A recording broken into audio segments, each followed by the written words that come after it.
Les saludo en el nombre del bendito Señor y Salvador nuestro, el Señor Jesucristo.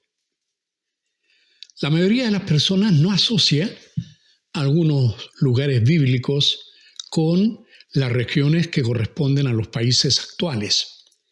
Hemos estado hablando acerca de los Gálatas y la región de Galicia, para muchos es como que estuviese en Europa, en alguna parte, pensando en los galos como la gente de Francia, pero no es así. Galicia,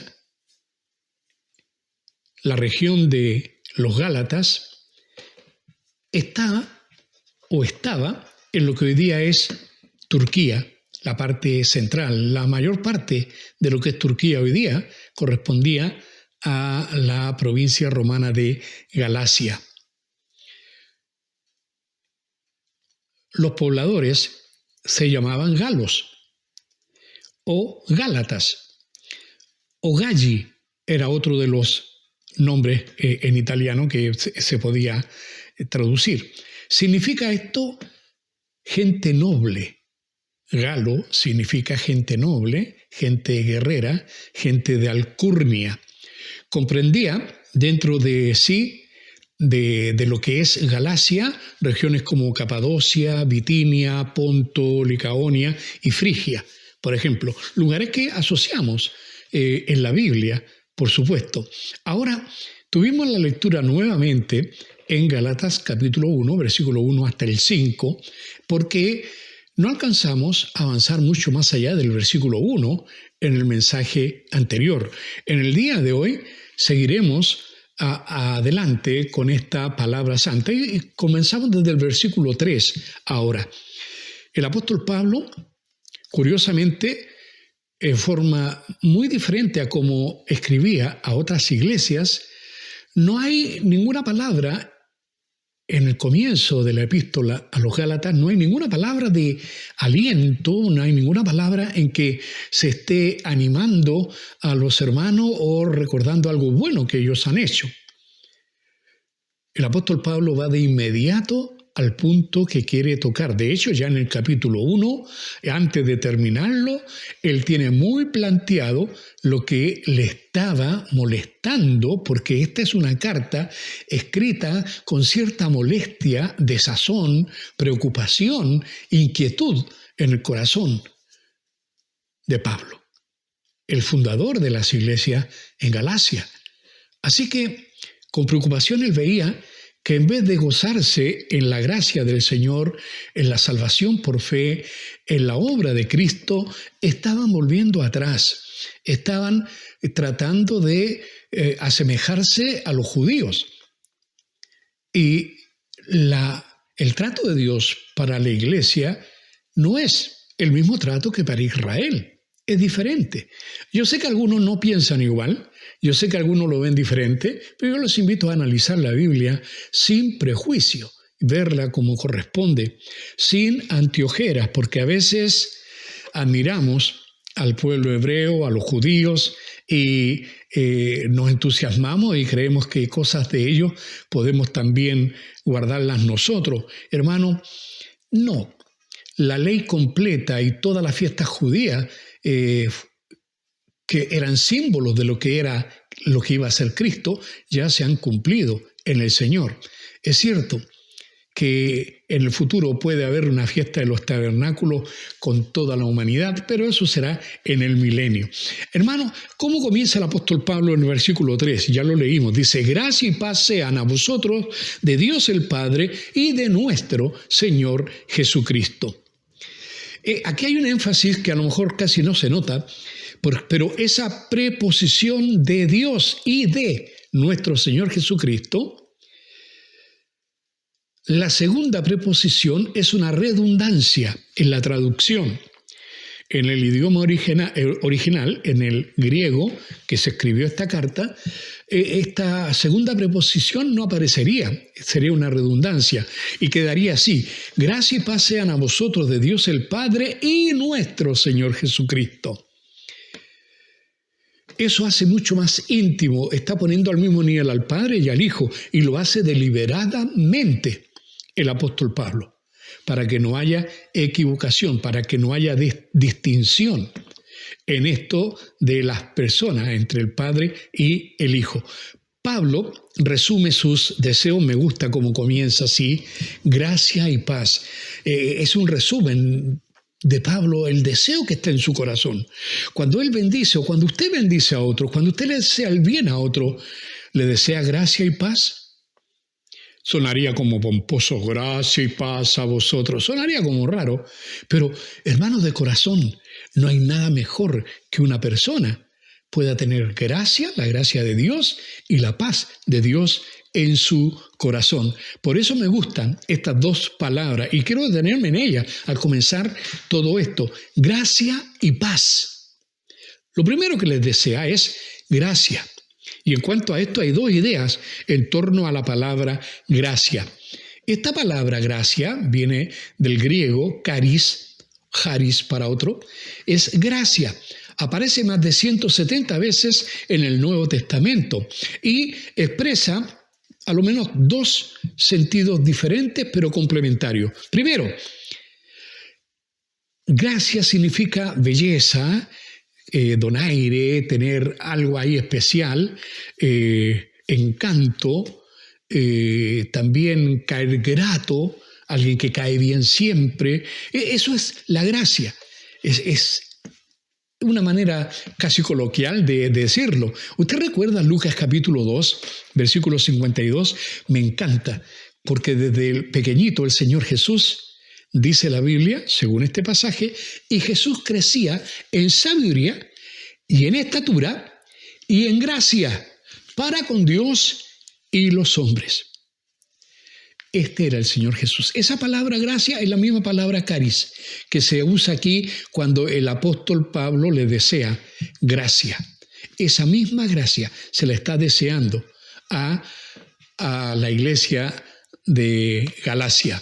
Ahora, si la vida cristiana, si tu vida, mi vida, refleja de verdad esta gracia de Dios, debiera ser nuestra vida algo hermoso, algo atractivo, no deprimente.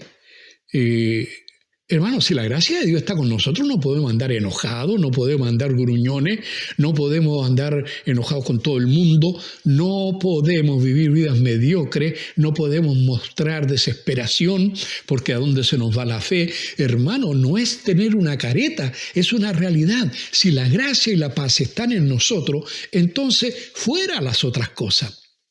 ¿Ve la gente eso en tu vida? ¿Ve la gracia de Dios en tu vida?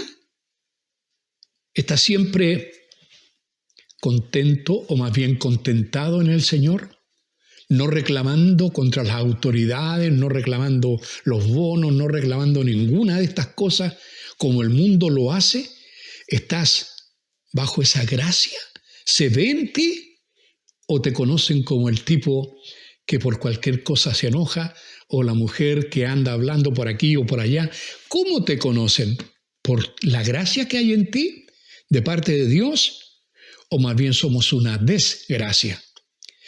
Es importante, si la vida cristiana refleja la gracia del Señor, entonces tu vida debe reflejar el carácter del Señor. Y también esta palabra gracia significa una generosidad, un regalo inmerecido. Es un regalo que viene de parte de Dios, un regalo, algo que tú nunca podrías alcanzar. Es algo que no mereces, que no merecemos. Eso es gracia. Eso es lo que está diciendo Pablo a esta iglesia. Las dos cosas.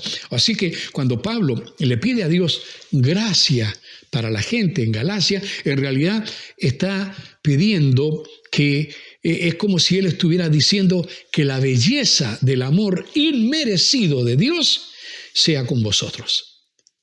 Eso es gracia. Les deseo, ahora, en términos teológicos, es otra cosa que es la misma palabra que se puede ver más adelante. Ahora, no solamente les desea gracia, que disfruten de la gracia de Dios revelada en sus vidas, salvados por gracia, perdonados por gracia, sino que además les desea paz. Esta palabra en hebreo es shalom y en casi todos los lugares donde Pablo iba, habían algunas comunidades judías, aún en ese tiempo, fuera de Israel. Habían muchos, en muchos lugares, en ciudades pequeñas y grandes, habían sinagogas. Y la palabra shalom, que es el saludo tradicional judío, seguramente era conocido por personas gentiles que no eran solamente israelitas, conocían esa palabra. Ahora, shalom, esta paz que desea el apóstol Pablo para la gente en Galacia, no es solamente que no tengan problemas, paz, tengan paz, que el Señor los bendiga con paz y que sea como una vida beatífica. Hermanos, no es la idea. Esto es más allá. Paz, ¿qué es paz para el apóstol Pablo en este caso? Y también debiera serlo para nosotros, obviamente. Paz es todo lo que contribuye al bien más alto de una persona. Eso es paz. Paz es lo que mantiene tu mente pura. Paz es lo que mantiene tu corazón y tu voluntad firme y contentado en el Señor, no reclamando. Paz es reconocer el amor y el cuidado de Dios que tiene contigo, aunque estés pasando el momento más difícil de tu vida, pero que lo hagas con un ánimo sereno. ¿Tienes esa paz? ¿Vives angustiado? ¿Estás preocupado? ¿Tienes angustia? ¿Tienes necesidad de medicamentos para poder vivir en paz? Esto es un don de Dios también. Gracia y paz le desea Pablo a la iglesia en Galacia, que no era una muy buena iglesia según lo que estamos aprendiendo. Hermanos amados, gracia y paz sean a vosotros, y continúa, de Dios el Padre y de nuestro Señor Jesucristo, como ya vimos. Y ahora en el versículo 4, el cual se dio a sí mismo por nuestros pecados para librarnos del presente siglo malo, conforme a la voluntad de nuestro Dios y Padre. Pablo resume en estas frases, es un resumen de doctrina en realidad, es una declaración doctrinal que está haciendo el apóstol Pablo aquí. Está hablando de nuestro Dios y nuestro Señor y Salvador Jesucristo, el cual, Cristo, se dio a sí mismo, el cual se dio. Eso, darse, ¿qué es? Es un regalo, es un don gratuito, inmerecido. ¿Y qué cosa se dio? Se dio a sí mismo. Eso es lo que Dios dio a través de Cristo para nosotros. El Señor no salva a la humanidad con oro, con riquezas, con obras, no salva a la humanidad con universos nuevos, con todo lo más valioso que hay en el mundo. Dios no nos salva por hombres extraordinarios, ni por ángeles. Dios nos salva por Cristo, solo por Cristo. Dios no dio ángeles, Dios no dio riqueza, Dios nos dio a su Hijo. Ese es el más grande regalo que la humanidad podría recibir, y la humanidad ha despreciado ese regalo. Sucedió lo mismo que cuando vino a su pueblo y los suyos no lo recibieron. La humanidad hoy día no ha recibido el mensaje de Cristo. La humanidad hoy día toma a Jesús como un maestro, toma a Jesús como un iniciador de religión, y una cosa así, como una persona a lo mejor digna de imitar, como un buen hombre. Pero hermanos, no creen que es Dios, no creen que son historias, creen que y se van quedando ahí, y el hombre sigue su propia voluntad y no la voluntad de Dios. Y ese es el gran conflicto actual. Es el conflicto que tenían los Gálatas también. O la voluntad propia o la voluntad de Dios. El conflicto de la humanidad es el conflicto del hombre. Cuando nos sometemos a su voluntad, como nos enseñó Jesús, hágase tu voluntad aquí en la tierra como en el cielo. Cuando nos sometemos a esa voluntad, tenemos su gracia, tenemos su paz, podemos entender las cosas. Ahora, hermanos queridos, Dios no nos salva por ningún otro medio, sino que por su Hijo. Eso es lo que está diciendo. Se dio a sí mismo. ¿Para qué? ¿O por qué? Por nuestros pecados. Es lo que acabamos de leer. Él se dio, el cual se dio a sí mismo por nuestros pecados. Escúchalo. Este es el Evangelio en su más mínima expresión. Cristo, el Hijo, se dio a sí mismo por tus pecados, por mis pecados, por nuestros pecados. ¿Lo entendemos? ¿Es muy difícil? Es una sola frase. ¿La entiende? Ojalá que podamos entenderla, atesorarla, vivirla. Oh, amados, hay harta enseñanza aquí. El Señor dio lo más valioso por ti y por mí. Valioso, hermano, ¿alguien pagaría por mis pecados?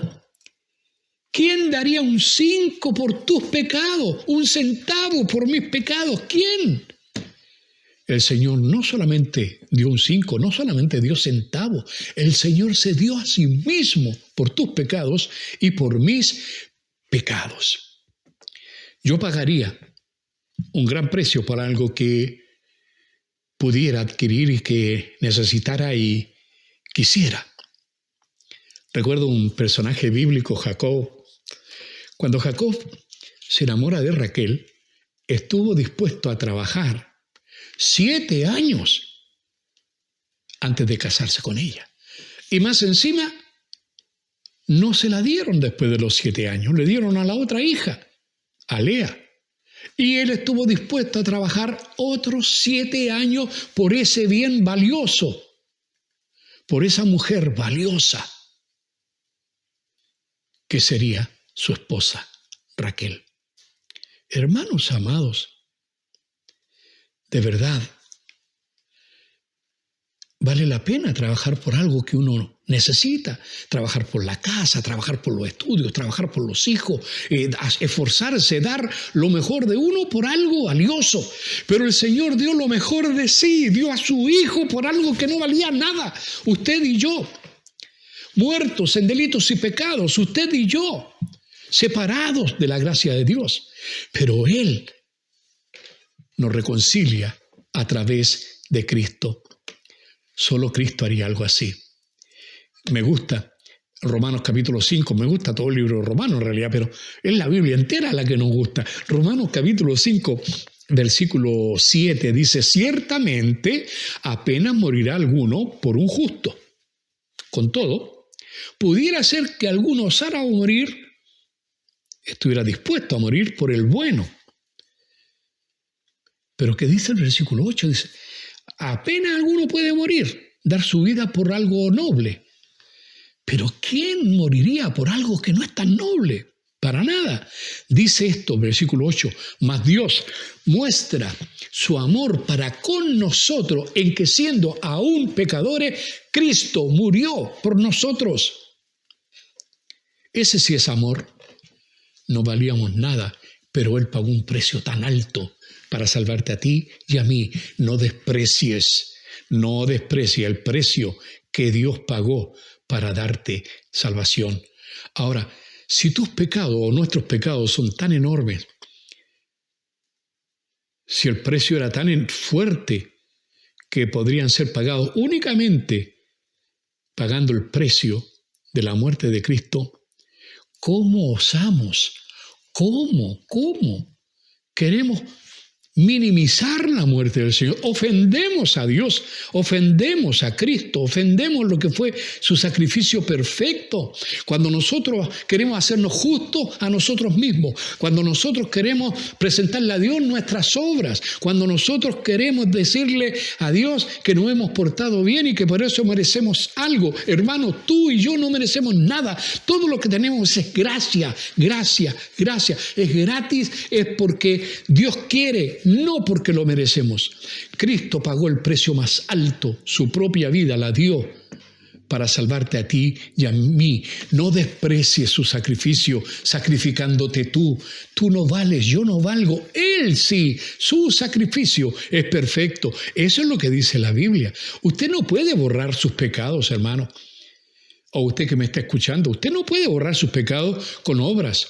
Ya recuerda Efesios capítulo 2, versículo 8. Porque por gracia sois salvos, por medio de la fe, y esto no de vosotros, pues es don de Dios. La gracia es un don de Dios. No por obras, para que ninguno o para que nadie se gloríe. Dios no quiere gente jactanciosa, no quiere gente orgullosa allá en el cielo que diga: yo estoy aquí, Señor, porque me esforcé, porque hice todo lo que tenía que hacer, porque me sacrifiqué. Hermano, nosotros no vamos por nuestro sacrificio, nosotros vamos al cielo por el sacrificio perfecto de Jesucristo, el Señor. Ojalá lo entendamos, lo vivamos, lo disfrutemos, porque es maravilloso. Hermano, ser cristiano es algo maravilloso. No es algo, ay, no, hermano querido, disfrutemos esta verdad de Dios. Usted no puede borrar sus pecados, como ya dije, por sus obras. No puede borrar sus pecados con su esfuerzo y sacrificio. Usted no puede borrar sus pecados con su religiosidad, cumpliendo cosas que la religión le ordena. Solo con su sangre, solo con la sangre del Cordero. ¿Para qué se entregó el Señor? Para librarnos del presente siglo malo. Y aquí hay otra palabra: librar. A veces gente pregunta: ¿salvarme? ¿Salvarme de qué? ¿De la condenación? ¿Qué condenación? Eso no, hermano. Estamos todos condenados. Todos pecamos y estamos destituidos de la gloria de Dios. Esta es la gracia, hermano, del Señor. Él muere por nosotros, el Señor Jesucristo, para librarnos del presente siglo malo, de esta sociedad humana que está perdiéndose. Cristo, ¿de qué nos libra Cristo? Primero, para entrar en la sustancia de lo que está diciendo el apóstol Pablo, que mejor que el mismo apóstol Pablo nos vaya explicando lo que él quiere decir con esto. ¿De qué nos libra el Señor Jesús? ¿De qué te libró a ti? ¿De qué me libra a mí? ¿De qué Él quiere librar a la humanidad? Él quiere librarnos de la muerte. ¿Recuerdas 1 Corintios capítulo 15, versículo 21?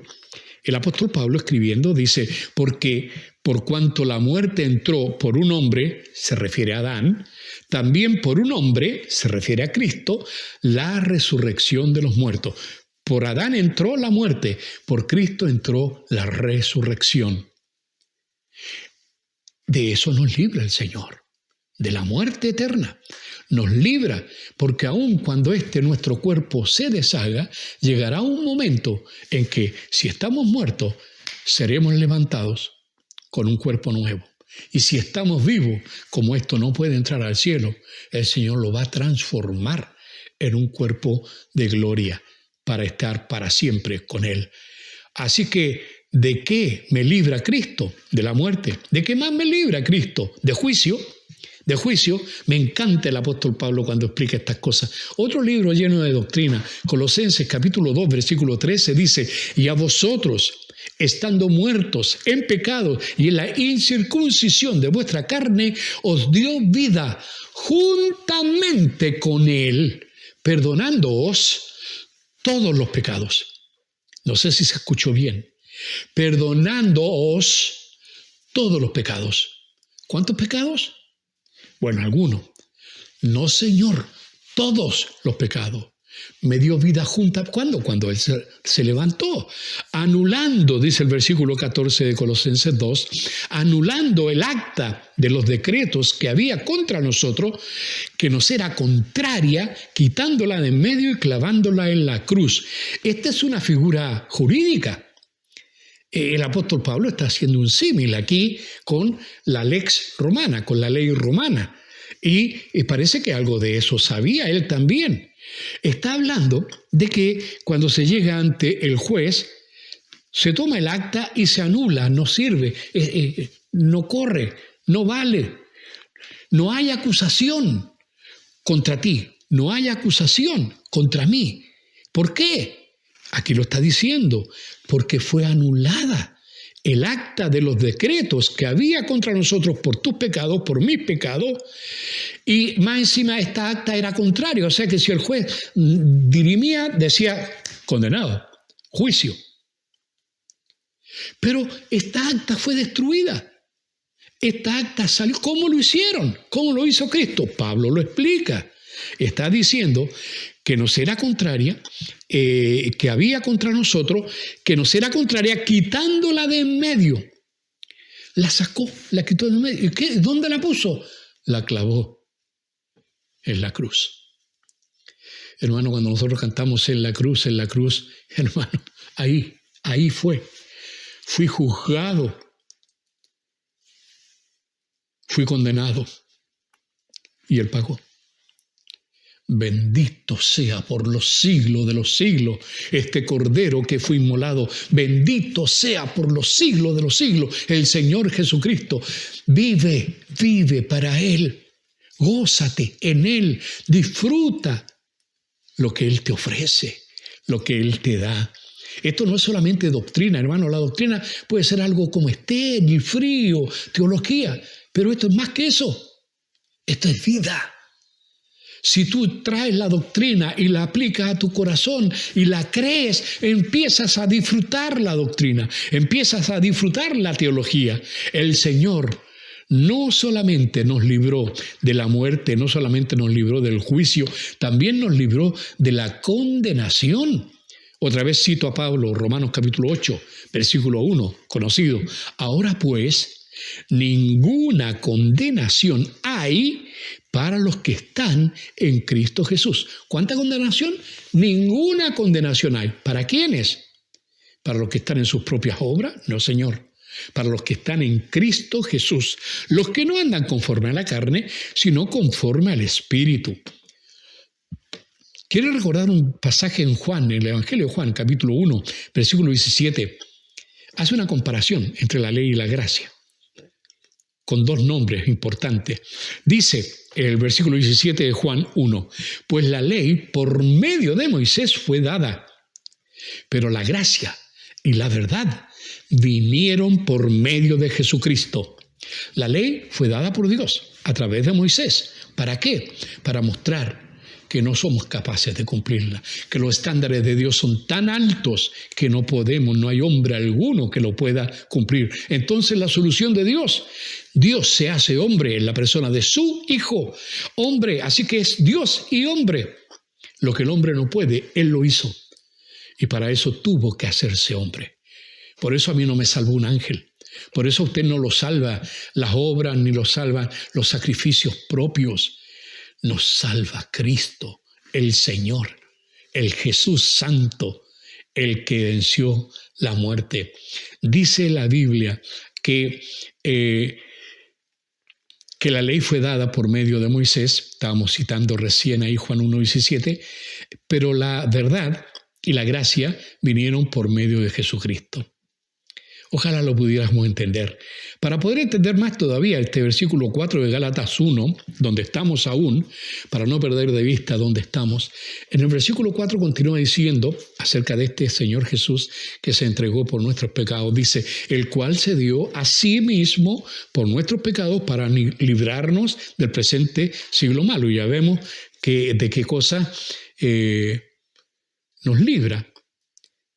De la muerte, de juicio, de condenación, de todas estas cosas nos está librando el Señor. Pero ahora está hablando de conforme a la voluntad de nuestro Dios y Padre. Todo esto, el sacrificio de Cristo, su muerte en la cruz, era voluntad del Padre. Dios lo quiso, eso es telema en griego. Lo que Dios quiere es lo que Dios eligió, lo que Dios escogió para que se hiciese. Él determinó la forma en que usted y yo podríamos ser salvos. Y Él no eligió tus obras, Él no eligió mis obras, Él no eligió las religiones, Él eligió una persona que, así como uno falló, Adán, este otro cumpla. Adán no cumplió, Cristo cumplió en todo. Adán no hizo la voluntad del Padre, Cristo hizo la voluntad del Padre. Y aquí está este conflicto, como ya vimos, la voluntad de Dios y la voluntad humana, siempre en conflicto. La voluntad del hombre siempre quiere imponerse por sobre la voluntad de Dios. Eso se llama pecado. Eso es salirse de lo que Dios espera. Y esa es la base de la caída de Adán. Juan, en su Evangelio, en el capítulo 5, en el versículo 30, en la segunda parte, dice: Jesús dijo: porque no busco mi voluntad, sino la voluntad del que me envió, la del Padre. En el libro de Hebreos, bien conocido por nosotros, capítulo 10, versículo 7, hablando acerca del que se ofreció en sacrificio, está diciendo: entonces dije, he aquí que vengo, oh Dios, para hacer tu voluntad. El Hijo viene expresamente a hacer la voluntad del Padre. Hebreos 10:10 dice: en esa voluntad, en la voluntad de Dios, somos santificados mediante la ofrenda del cuerpo de Jesucristo, hecha una vez para siempre. ¿Cómo somos santificados? ¿Cómo? En esa voluntad, en la voluntad del Padre. ¿Dónde nos santifica? En la ofrenda del cuerpo de Jesucristo, una vez, hecha una vez para siempre. El cristiano es llamado a hacer no la voluntad de su carne. Después, más adelante, en el libro de Gálatas, se va a poner un conflicto entre lo que es la obra de la carne y el fruto del Espíritu. Pero no nos adelantemos tanto. Aquí estamos siempre en ese conflicto. ¿La voluntad de Dios o la voluntad de mi carne? Estamos en conflicto. Recuerda Efesios capítulo 2, versículo 3, dice: entre los cuales, hablando de usted y de mí, entre los cuales también todos nosotros vivimos en otro tiempo en los deseos de nuestra carne, haciendo la voluntad de la carne y de los pensamientos, y éramos por naturaleza hijos de ira, lo mismo que los demás. No había diferencia, solo la gracia que te ha permitido conocer que Cristo es suficiente para salvarte. El cristiano es llamado a hacer de corazón la voluntad de Dios. Efesios 6, a propósito de Pablo de nuevo, Efesios 6:6 dice: no sirviendo al ojo como los que quieren agradar a los hombres, sino como siervos de Cristo, de corazón, haciendo la voluntad de Dios. Cuando hace muchos años atrás, hartos ya, conseguí mi primer trabajo, era jovencito, yo tenía un compañero de trabajo que cuando venía el patrón, tomaba la escoba y se ponía a barrer y a hacer cosas, siempre haciendo algo porque el patrón estaba ahí mirándolo, pero apenas se daba vuelta el patrón, me dejaba a mí haciendo todas las cosas. Estaba agradando al hombre. Hermanos amados, ¿así actuamos nosotros? Si te están mirando, ¿trabajas? Hermano, si servimos a Dios. Todo lo que hacemos hay que hacerlo como para el Señor. Así que, hermano, como siervos de Cristo, de corazón, haciendo la voluntad de Dios, es lo que se nos pide. Ahora, Jesús es nuestro máximo ejemplo y debe ser también algo que nos inspire a nosotros su vida para emular lo que Él hizo a favor nuestro. Mira lo que Él hizo para enseñarnos. Dice Juan 6:38, hablando de lo que Cristo vino a hacer: porque he descendido del cielo no para hacer mi voluntad, sino la voluntad del que me envió. La voluntad de Dios era, después el Señor mismo lo explica, era traer a los hombres y mujeres a una relación de comunión con Dios. A eso vino Cristo. Lo dijo en Lucas 19:10, lo he dicho muchas veces, porque el Hijo del Hombre vino a buscar y a salvar lo que se había perdido. Ese era el propósito. No vino a enseñarnos a ser buenos, vino a ser bueno para salvarnos. No vino a enseñarnos a cumplir la voluntad de Dios, Él vino a cumplirla completamente. Ahora eso debe estimularnos a nosotros a obedecer a Dios, a buscar su voluntad, a negarnos a nosotros mismos, a decir: Señor, no, voy a decirle que no a esto, esta cosa me gusta, pero no, porque te amo, porque tu voluntad es otra y quiero hacer lo que tú quieres, no lo que yo quiero. No para salvarte, hermano, sino para servir en santidad al Dios del cielo. Sigue diciendo el Señor en Juan 6:39 ahora. Y esta es la voluntad del Padre. Por si alguno no sabe, esta es la voluntad del Padre. El que habla es Cristo. Esta es la voluntad del Padre, el que me envió. Que de todo lo que me diere, no pierda yo nada, sino que lo resucite en el día postrero. Por favor, me detengo ahí. Quiero citar el 40 también, pero estamos en Juan 6:39. Esta es la voluntad del Padre. Es enfático el Señor Jesús. No dice una de las voluntades, no es la voluntad permisiva. No. Esta es la voluntad del Padre, el que me envió. Que de todos los que me diere, no pierda yo nada, sino que lo resucite en el día postrero. Hay personas que piensan que la salvación se puede perder. Hay personas que piensan que pueden caer de la gracia. Hay personas que piensan que Dios se va a enojar. Dios ya se enojó con nosotros y nos castigó en Cristo. Ahí, cuando anuló el acta que nos era contraria. Pero mira lo que está diciendo en cuanto a Jesús. Esta es la voluntad del Padre, que ninguno de los que Él me dio se pierda. ¿Me escuchó? Si Cristo cumplió la voluntad perfecta del Padre cuando estuvo aquí en la tierra con todas las dificultades, ahora que Él está en la gloria a la diestra del Padre, ahora que Él se fue y dijo, toda potestad me es dada en los cielos y en la tierra, ahora, ¿usted cree que no tiene poder y autoridad para retener, para cuidar y cumplir la voluntad del Padre, que no se pierda ni uno? Nuestra fe no está basada en cómo me porto y me cuido. Está basada en cómo me cuida Él. Bendito sea su nombre. Él, haciendo la voluntad del Padre, a Cristo, escúcheme bien, no se le pierde ni uno. A mí a veces se me pierden hasta los lentes. Se me pierde el celular. Tengo que pedirle algo y llámame para saber dónde dejé el celular. ¿No te ha pasado? De pronto se nos pierde algo valioso y no sabemos dónde está. Escúcheme, por favor. A Cristo, en la voluntad del Padre, es ni uno perdido. Todos los que el Padre me dio, yo los tengo. Todos los que Él me dio son míos. No los voy a perder. Yo no pierdo nada. Si alguna vez te sientes que estás perdido, no es verdad, no le creas al diablo. Si estás en Cristo, tú ya estás completamente resguardado. Confía en su gracia, confía en su poder, confía en su amor. Él te va a resucitar en el día final, en el día postrero. Cuando llegue el momento, confía.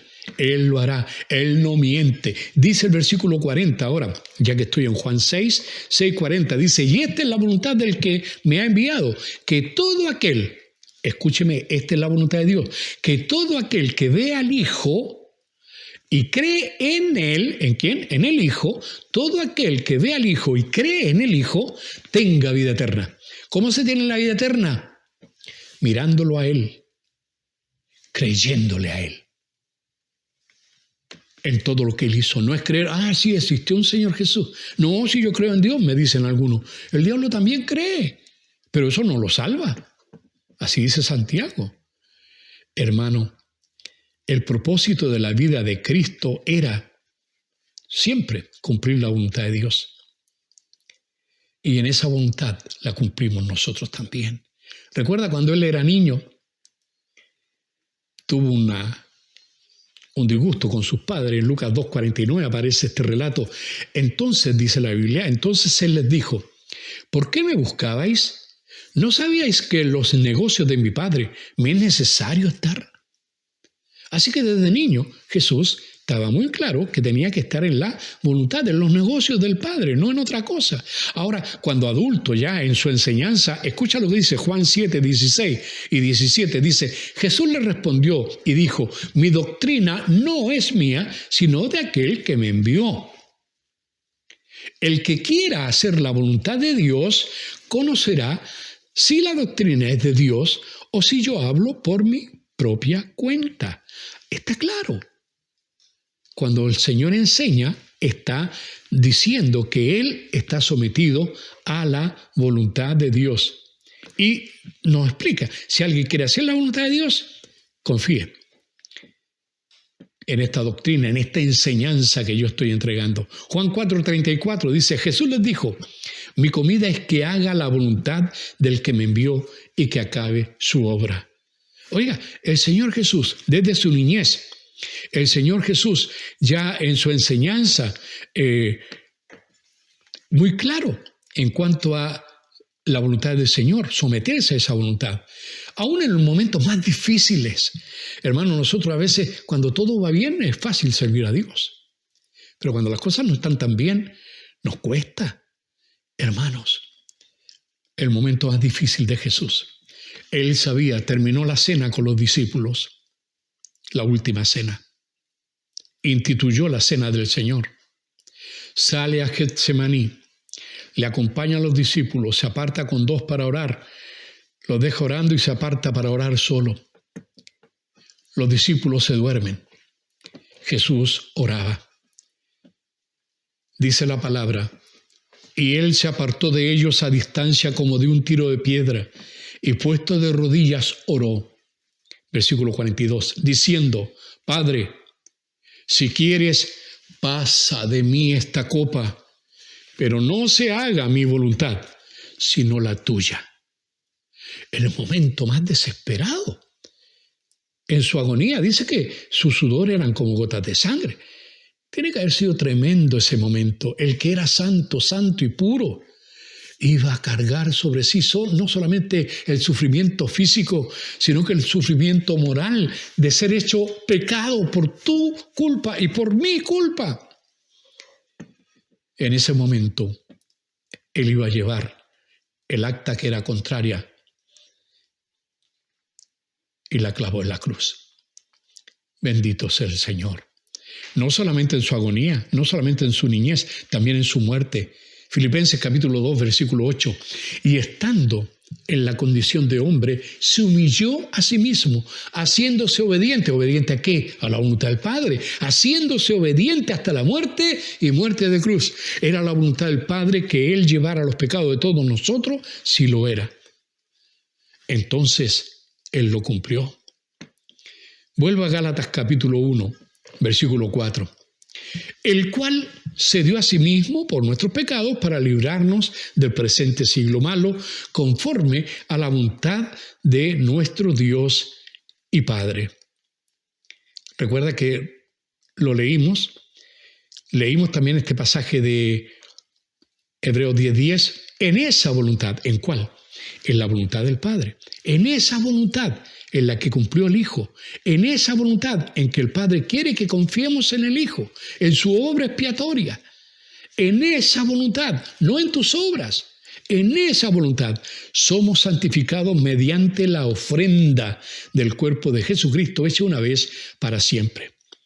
Para terminar, ¿en cuál voluntad, en qué voluntad estás? Si estás confiando en la obra de salvación perfecta de Jesucristo, te voy a pedir un favor. Disfruta esa verdad, disfruta, libérate, eres libre, no hay condenación, ya fuimos condenados en Cristo. Disfruta con el corazón liviano, agradecido, santificando tu vida. Disfruta el caminar con el Señor. Que no sea tu cara una cara larga, como de santo martirizado. Enfrenta cada día en la confianza de que no se le pierde ni una oveja al Señor y tú eres parte de su rebaño. Empieza cada día en la confianza de que todo pecado fue llevado por Él y pagado definitivamente por Él para siempre. Disfruta la verdad y no solo la disfrutes, comparte esta verdad. Hay gente en este tiempo que es complicado de vivir, hay gente desesperada, hay gente buscando, hay gente que no sabe lo que quiere, hay gente airada, hay gente que está enojada, hay gente que está enojado con todo el mundo. Se miran al espejo y se retan porque están enojados. Hermanos queridos, usted y yo tenemos el ministerio de la reconciliación. muestra lo que ha hecho Cristo en ti y comparte la verdad del Evangelio de Cristo. La salvación no es por las cosas que cree la gente, no es por las obras que hace la gente, no es por las religiones que toma la gente. La salvación es por el sacrificio, por la sangre derramada de Jesucristo, nuestro Señor, nada más. Ahora, si usted está confiando en el sacrificio de Cristo y has puesto tu esperanza de salvación solo en Cristo, eres bienaventurado y gracia y paz te sean añadidas a tu vida, como lo hemos visto hoy. Pero si usted está confiando en sus propias obras, si usted está confiando en su propia voluntad y siguiendo su propia voluntad y no está en la voluntad del Padre, recuerda, la voluntad del Padre es que usted crea en el Hijo. Pero si usted no lo está haciendo, cualquier otra cosa que está reemplazando eso no lo salva. Usted no va a ser salvado por su idea, usted no va a ser salvado por su religión, usted no va a ser salvado por su filosofía, usted no va a ser salvado por sus obras, usted no va a hacer negocios con Dios. Me porto mal, pero me porto bien, entonces estamos equilibrados, haga la cuenta y ahí veamos. Hermanos, no es así.